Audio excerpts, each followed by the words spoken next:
हमारी तो नाक ही कट जाएगी समधी आने में। अरे लड़कियों, तुम्हारा तैयार होना कब खत्म होगा?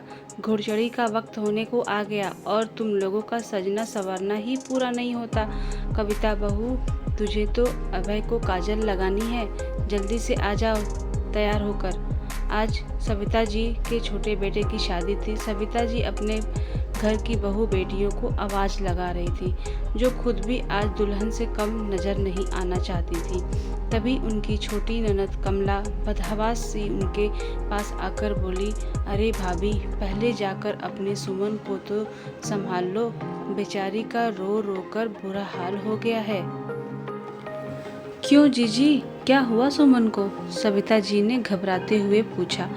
भाभी, बेचारी का चंद्रहार पता नहीं किसने चुरा लिया। अभी नई नई शादी हुई है बेचारी की। ससुराल वालों से क्या कहेगी और ससुराल वाले भी पता नहीं क्या सोचेंगे हमारे बारे में। हाय हाय, हमारी तो नाक ही कट जाएगी समधी आने में। भाई की शादी में आई है और इतना बड़ा नुकसान हो गया। ननद की बातें सुनकर सविता जी हैरान थी, लेकिन उन्हें भी बेटी का सामान खो जाने की चिंता होने लगी।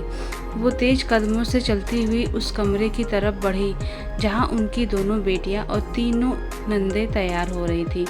पीछे पीछे उनकी छोटी ननद भी आ रही थी। सामने उनकी छोटी बेटी सुमन आंखें सुजाए बैठी थी।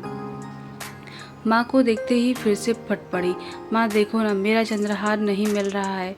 मैं तो भाई की शादी में पहनने के लिए बड़ी मुश्किल से सासू माँ की तिजोरी से निकलवा कर लाई थी। सासू माँ तो बार बार यहाँ लाने से मना भी कर रही थी, पर क्या कहूँगी सबसे वहाँ जाकर।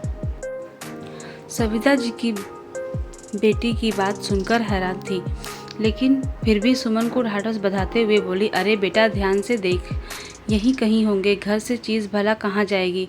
तेरी अटैची अच्छे से देख ले एक बार फिर से। माँ, मैंने सब कुछ देख लिया, कहीं नहीं है। सुबकते हुए सुमन बोली, हाँ भाभी, बेचारी 1 घंटे से ढूंढ रही है, पता नहीं किसकी नीयत डोल गई। मुझे तो पता है यदि मायके में कोई गहना खो जाए तो ससुराल वाले कितना उलाहना सुनने पड़ते हैं। तुम्हें तो याद ही होगा जब एक बार मेरी अंगूठी यहाँ खो गई थी। सुमन जी की मंझली ननद मुंह बनाते हुए बोली। ननद की बात सुनकर सविता जी का मन कसैला हो गया। वो कुछ बोलती इससे पहले ही बड़ी ननद बोल पड़ी, अरे बातें ही करती रहोगी, यह लाडो का हार भी ढूंढना है। सुमन बिटिया, तू जाकर कविता बहू से पूछ, हम सब इस घर की बेटियां हैं, एक वो ही है जो पराए घर की है। बड़ी ननद की बात सुनकर सविता जी से रहा नहीं गया। नहीं जीजी, मेरी बहू से कुछ पूछने की ज़रूरत नहीं है। वो बहू है इस घर की, कोई चोर नहीं। घर में कुछ भी नुकसान हो या कोई सामान गुम हो जाए तो शक की सुई हमेशा बहू पर आकर क्यों अटक जाती है। नंदों को अगर भाभी पर इतना ही शक रहता है तो अपनी कीमती सामान लेकर मायके आने की कोई ज़रूरत नहीं है। लेकिन भाभी, हार तो गुम हुआ है ना? तुम्हें क्या लगता है कि हमने अपनी भतीजी का हार चुराया है? बड़ी ननद बिफरते हुए बोली, जीजी, मैंने नहीं कहा कि हार आपने या किसी और ने चुराया है। और हाँ मंजली जीजी, आप जो अभी बता रही थी ना कि आपकी अंगूठी यहाँ खो गई थी, तो आपको ये भी याद होगा कि उसके खोने का सीधा इल्ज़ाम आपने और माँ जी ने मुझ पर लगाया था, लेकिन बाद में वो अंगूठी आपको बाथरूम में मिली थी, जो आपने ही नहाते वक्त निकाल कर रख दी थी। और हाँ बड़ी जीजी, आपको भी याद होगा जब आप अपनी बनारसी साड़ी धोबी को इस्त्री करने के लिए देकर भूल गई थी, और उस साड़ी को ढूंढने के लिए आपने मेरी अलमारी और सब संदूक सब कुछ खंगाल लिया था। मेरे बार बार मना करने पर भी मुझे कुछ नहीं पता, मैंने नहीं लिया। आप लोगों को मुझ पर विश्वास नहीं हुआ। ऐसे ही पता नहीं कितनी बातें इस घर में हुई थी जिसका सारा इल्ज़ाम मुझ पर लगा दिया जाता था, और झूठा साबित होने पर भी किसी को कोई शर्म या पछतावा नहीं होता था, क्योंकि मैं तो बहू थी ना, जो पराए घर से आई थी। किसी को शायद अंदाज़ा भी नहीं होगा कि मेरे दिल पर क्या बीतती थी। जिस घर में मैं अपना समझकर सब कुछ छोड़कर यहाँ आई थी, उस घर में ही खुद को सबसे पराया समझने लगी थी, जिसे बिना किसी गलती के हर बार चोर, लापरवाह और न जाने क्या क्या साबित कर दिया जाता था। आज सविता जी के मन में जमा हुआ वर्षों का लावा फट पड़ा था, जिसकी गर्मी से बचने के लिए उनकी तीनों नंदों को कोई जगह नजर नहीं आ रही थी। थोड़ी देर सांस लेने के बाद सविता जी फिर बोली, खैर मेरे साथ जो हुआ सो हुआ, लेकिन मैं अपनी बहू को कभी कटघरे में खड़ा होने नहीं दूंगी। ये घर में मेरी बहुओं का भी है, और अपने ही घर में मैं चोर नहीं कह सकती। मैं अपनी बहू को अच्छे से जानती हूँ कि वो कैसी है। अरे उससे तो अपने खुद के गहने भी नहीं संभलते, वो भी उसने मेरी अलमारी में ही रखे हुए हैं। वो क्या किसी और के गहने पर नज़र डालेगी। और हाँ जीजी, जब बहू से हम अब यही उम्मीद करते हैं कि वो इस घर को और हमें अपना समझे, तो हम बहू को पराया क्यों समझे।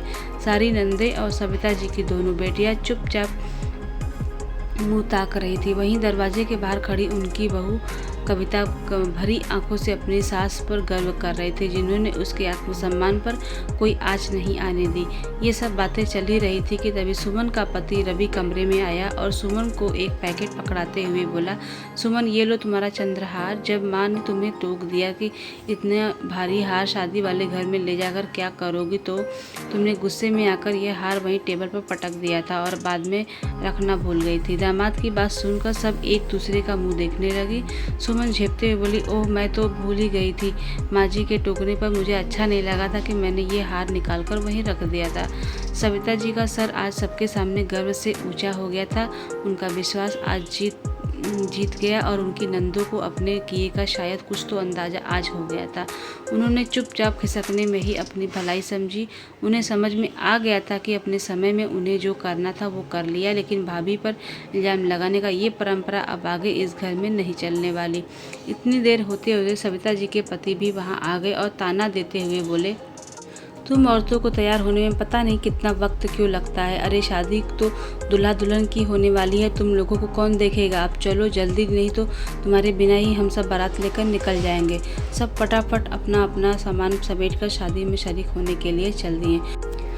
दोस्तों अगर आपको मेरी कहानी अच्छी लगती है तो प्लीज़ लाइक शेयर सब्सक्राइब ज़रूर करिएगा, नोटिफिकेशन प्रेस करिएगा ताकि आपको आने वाली हर कहानी मेरी आपको नोटिफिकेशन मिल सके। अब मिलते हैं अपनी नेक्स्ट कहानी में, तब तक के लिए बाय बाय।